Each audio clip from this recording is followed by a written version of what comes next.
How to preview files inside zip, RAR and 7z without extracting. Go to ezyZip.com, click on Uncompress, then navigate to the extractor depending on your archive type, zip extractor for this example.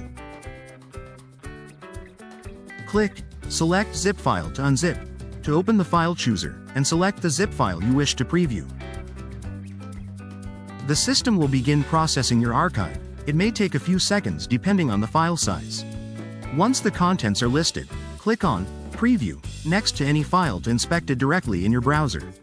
You can browse through all the files inside the archive without ever extracting them to your computer. You can save the inspected files once you are satisfied.